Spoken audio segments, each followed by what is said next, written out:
Hi, I am Samantha Lazarus, and you are welcome back to my YouTube channel. I am thrilled to have you here today. In this video, we are going to learn about the English tenses. Whether you are a beginner just dipping your toes into the English language or an intermediate learner looking to fine-tune your skills, this video is tailored to help you grasp the essential concepts of English tenses with clarity and confidence. Now, you might be wondering, why are English tenses so crucial? Well, let me tell you. Understanding tenses is like unlocking a secret code to effective communication. It is the backbone of expressing when actions occur, providing context to your conversations, and making sure you are understood precisely. Think about it. When you tell a story, describe your day, or even share your future plans, tenses play a vital role in conveying the timeline and details accurately. If you are new to the English tenses, do not fret. We will start with the basics and gradually build your knowledge step by step. If you are an intermediate learner, this video will serve as an excellent refresher while offering insights into nuances you may not have explored before. Let's jump right in and explore the English tenses. Are grammatical structures used in any language to indicate the time of an action, event, or state. In essence, tenses refers to time. They refer to time, rather. They allow us to express whether something happened in the past, is happening in the present, or it will happen in the future. In this way, tenses provide a temporal context to our statements, making our communication more precise and meaningful. Let's imagine you're telling a story, or you're explaining a sequence of events, or you are making plans for the future. Tenses will act as your compass that will guide your listener or your readers through the timeline of your narrative. They help you answer questions like, when did the event or the action occur? Is it happening right now? Will it happen later? So, in essence, all I'm trying to say is that tenses helps to indicate the time of an action, an event, or a state. Tenses come to play in virtually every sentence you construct.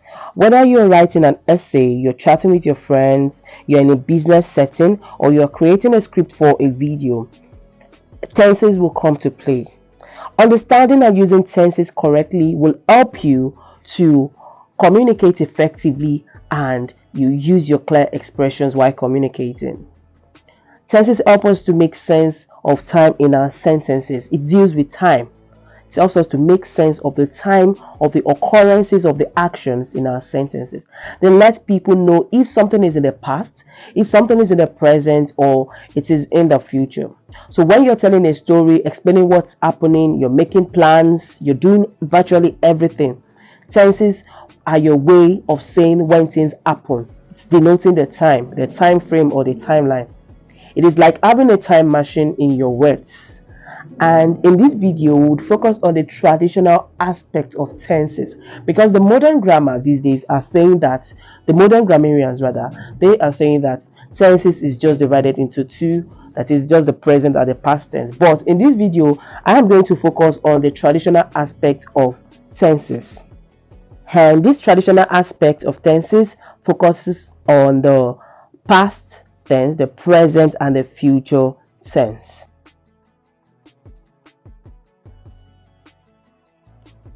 Let us get started with the past tense. The past tense, as the name implies, is used to describe actions, events, or situations that occurred in the past.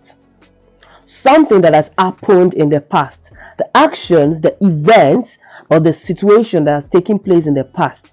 It is like taking a trip down the memory lane in your sentences. You're discussing, you're talking about things that has happened in the past. By using the past tense, you are indicating that something has already happened, and you want to communicate that to your listener or your reader. Something has happened, but you want your listener or your readers to know about this thing. So you have to say those things, you have to describe those occurrences, the events, or the situations in the past. They must align with the past because you are talking about things that have happened in the past. When and how can you use the past tense? The first one, you use the past tense with actions that happened or finished in the past. The most common use of the past tense is to describe actions that began and ended in the past. We have examples like she studied for her exam all night. They visited the Grand Canyon last semester. These two sentences are referring to actions that have happened or occurrences that have occurred in the past. Sequential actions in the past. We use the past tense to describe sequential actions in the past. When narrating a series of events that occurred in the past, you use the past tense for each action. This will help your audience to follow the chronological order. For example, I woke up, brushed my teeth, and had breakfast before leaving for work. You cannot say I wake up, brushed my teeth, and have breakfast before leaving for work. That is not chronological. When you are describing actions that have taken place in the past, you must follow the chronological order and make sure the verbs in the sentences are aligned in the past form. As well, we use the past tense to discuss habits or repeated actions in the past. These actions, they come into play almost every day, but they have happened in the past as well.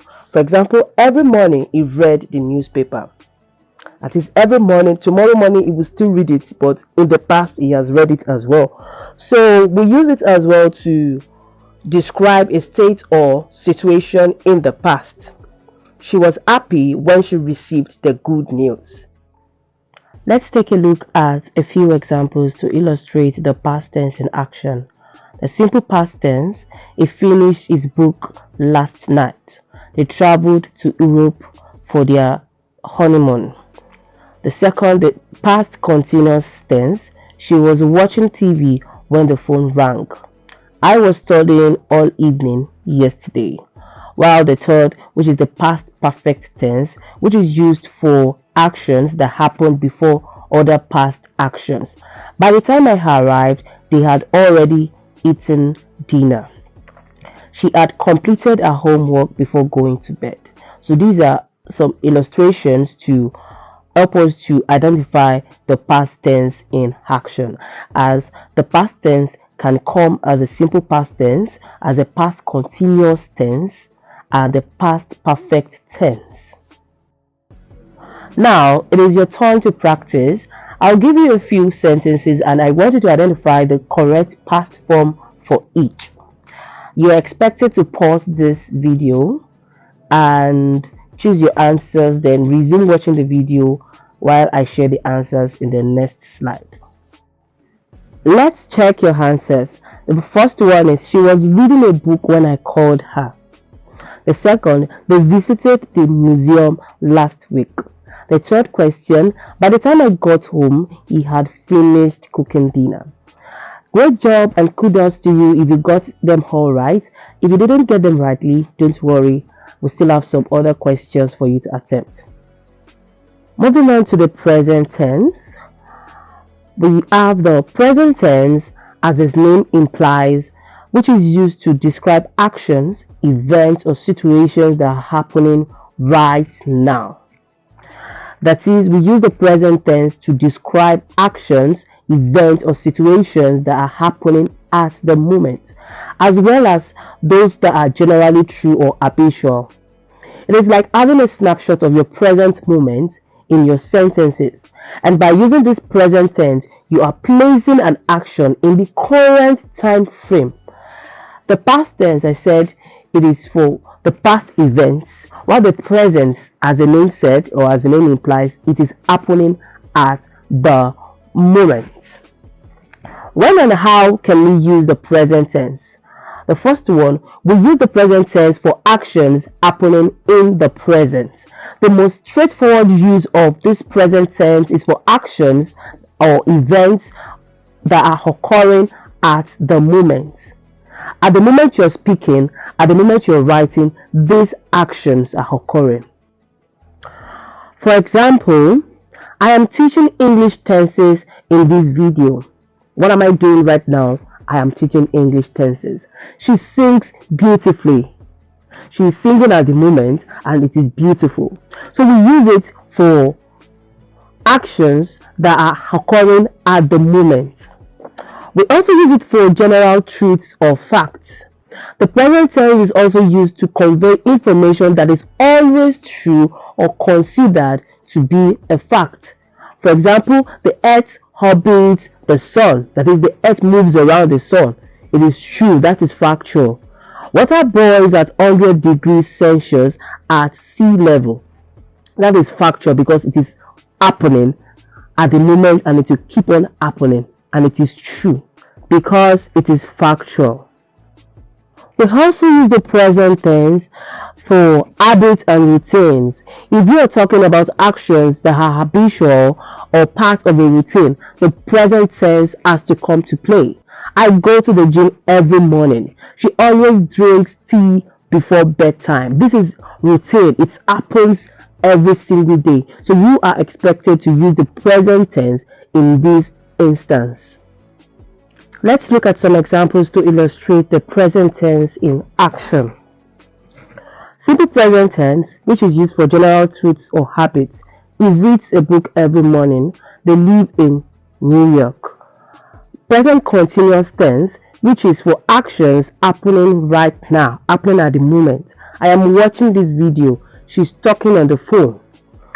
The last one, which is the present perfect tense, which is used for actions with a connection to the present. Used for actions that are connected to the present. I have visited London several times. They have finished their homework. So for this last one, you might be confused, but we use it for actions with a connection to the present. To the present occurrences. I have visited London several times. You're talking about the number of times you've visited London. They have finished their homework. And it's time for another quiz. I'll give you a series of questions or sentences, and I want you to choose the correct form, whether it is the simple present, the present continuous, or present perfect. I hope you are ready. So please pause this video, then choose your answers. You can resume watching the video after you've chosen your 3 answers. So go ahead and think about your answers for a moment. Well done. Let's check your answers. She is reading a book at the moment. I have lived in the city for 10 years. The sun rises in the east every morning. Kudos to you if you got them right, and if you didn't get them rightly, please do not get sad over this. You have another opportunity to test yourself, and trust me, with constant practice you will get better. Finally, the future tense. The future tense is all about expressing actions, events, or situations that are going to happen after the present moment. That is, they're going to happen in the future. It's like having a crystal ball to predict and describe what is on the horizon in your sentences. You should be able to use your future tenses to describe what will happen in the future, what you have not seen, but what you're expecting to come to pass. By using the future tense, you are indicating that something will occur in the time to come. That is, something will occur in the future. When and how can you use the future tense? The first one, you use the future tense for actions in the future. The most common use of the future tense is for actions that will happen after the current moment. It helps you to discuss plans, intentions, predictions, and future events. For example, I will visit my grandparents next week. They are going to watch a movie tonight. It's talking about the intentions, the predictions, and the future events, the events that will happen in the future. We also use it for predictions and certainties. You can use the future tense to make predictions or state certainties about future events. For example, I am sure you will love this movie. The sun will rise tomorrow. We use the future tense to denote predictions and certainties about the future events or about the events that will occur in the future. Lastly, we can use it for scheduled events. When you have scheduled events or appointments, the future tense is your go-to choice. For example, this meeting is at 2 p.m. tomorrow. She is flying to Paris next month. So we use the future tense for our scheduled events as well. Now let's explore some examples to see the future tense in action. Number one, simple future tense, which is used for actions or predictions. I will finish my work by 5 p.m. They will buy a new car next year. The second, the future continuous tense, which is used for actions in progress in the future. I will be studying all night for the exam. She will be cooking dinner when you arrive. The last one, the future perfect tense, which is used for actions completed before a point in the future. By the time you reach, I will have already left. They will have completed the project by Friday. This last one is referring to actions that will be completed before a point in the future. Yes, this is our last quiz for today. Please pause this video and attempt this quiz. The answers will be provided in the next slide. Thank you. So let's check out the answers. She will be cooking dinner at 7 p.m. tomorrow. By the time you arrive, I would have finished my homework. I am confident they will win the game. Well done to you if you got the answers correctly. If not, you need more practice, and I do hope I can come up with more practice questions for you. Thank you for attempting this quiz. I celebrate you. This is an introductory class and I look forward to going deeper in the future. I hope you learned from this video nevertheless. This is my admonition for you. Learning English tenses is like learning how to dance, because constant practice will make you perfect. Your constant practice of your dancing steps and your dancing skills will help you to become perfect.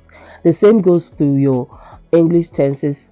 You have to keep on practicing it before you can be perfect. So, for your newly found knowledge, keep a journal, write daily entries using different tenses, to practice your acumen, to practice your proficiency rather.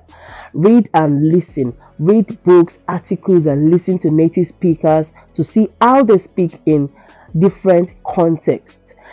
Engage in conversation, practice speaking with your friends, your language partners, to reinforce your knowledge and to practice, to know where you stand, to know how far you've gone. Take online quizzes, there are countless online quizzes and resources that you can use to test your tenses knowledge. You can just go to Google and type online quizzes on tenses or quizzes on tenses. You come across different online resources for your tenses, and you can go ahead to practice your tenses. As I said earlier, practice will make you perfect. Do not stop here. Thank you for watching. I'll see you in my next one.